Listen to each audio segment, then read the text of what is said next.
Hello everyone, কেমন আছেন সবাই? আশা করি সবাই অনেক বেশি ভালো আছেন। আজ আমি আবার এতগুলো কিসের ডাল নিয়ে এলাম, তাও আবার বলে নাকি চুরি করে। তা সবই আপনাদের সাথে শেয়ার করব। এগুলো হলো কিছু বাগান বিলাসের কাটিং, তাও আবার যেমন তেমন গাছের কাটিং না। এর আইডির নাম তো আমি শুরুতে দেখিয়ে দিয়েছি। এর আইডির নাম মেরি প্লেমার।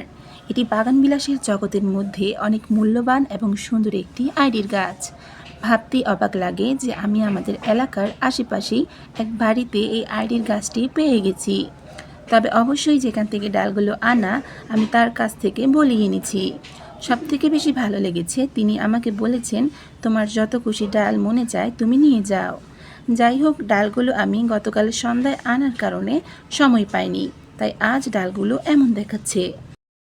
ডালগুলো কিন্তু পেন্সিল সাইজ এবং অনেক মোটা সাইজেরও রয়েছে। আগেরবার শীতে আমি এই একই গাছের ডাল থেকে চারা তৈরি করতে চেয়েছিলাম, কিন্তু সফল হইনি, কারণ তখন ডালগুলো অনেকটাই চিকন ছিল। তাই এই একই ভুল আমি এবারও করতে চাই না। ডালগুলো যেহেতু আমি চেয়েই এনেছি, তাই একটু ইচ্ছে করেই মোটা মোটা ডালগুলো বেছে এনেছি। কারণ যে কোনো গাছের ডাল থেকে চারা তৈরি করতে গেলে একটু মোটা পরিপক্ক ডাল নেওয়াই ভালো, তাহলে সেই ডাল থেকে চারা হওয়া সিউরিটিটা 100% থাকে। যাই হোক, আপনারা খেয়াল করেছেন কিনা জানি না, আমি কিন্তু প্রত্যেকটা ডালই 45 ডিগ্রি অ্যাঙ্গেল করে কেটে নিয়েছি।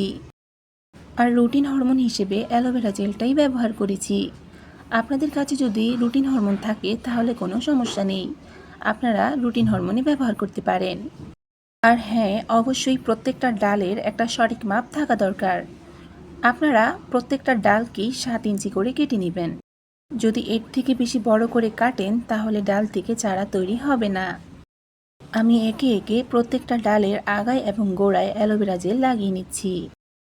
আর এখন যেহেতু বর্ষাকাল, রোদ আর প্রচুর বৃষ্টি হয়, তাই আশা করছি ডালগুলো চারায় রূপান্তর হয়ে যাবে। তবে তার আগে অবশ্যই আরেকটা সূত্র মনে রাখতে হবে, আপনি যেই ডালগুলো নিচ্ছেন তার কাঁটাগুলো যেন ওয়াই বরাবর থাকে। আর যদি দেখেন কাঁটাগুলো উল্টা ভিয়ের মতো দেখাচ্ছে, তাহলে আপনাকে অবশ্যই বুঝতে হবে যে আপনি কাটিংগুলো উল্টা বসাচ্ছেন। সেই ক্ষেত্রে কাটিংয়ের যে গোড়াটা সেটা আপনি না বসিয়ে কাটিংয়ের আগাটা বসিয়ে দিচ্ছেন, তাহলে অবশ্যই আপনার কাটিং থেকে চারা তৈরি হবে না। যাই হোক, কাটিংগুলো বসাতে বসাতে আপনাদের সাথে একটু বাগানবিলাসের পরিচর্যা সম্পর্কে আলোচনা করি। বাগানবিলাস কিন্তু একটা শীতের ফুল গাছ, কিন্তু তাও আমার ছাদে এই ফুল কন্টিনিউ ফুটেই চলেছে। এই গাছের সাধারণত বেশি যত্ন লাগে না, শুধুমাত্র চেষ্টা করবেন যে দিনে 4 থেকে 5 ঘন্টা রোদ পায় এমন স্থানে রাখার। আর গোড়ার মাটি শুকিয়ে গেলে তারপর চেক করে পানি দিবেন। মূলত নাইট্রোজেনের অভাবে পাতা হলুদ হয়ে যেতে পারে, সেক্ষেত্রে অবশ্যই অ্যাপসম সল্ট ব্যবহার করবেন। আর যদি খাবারের কথা বলি, আপনার রান্নাঘরে যে সমস্ত জৈব সারগুলো রয়েছে সেগুলো ব্যবহার করতে পারেন। ভিডিওটি ধৈর্য সহকারে দেখার জন্য ধন্যবাদ।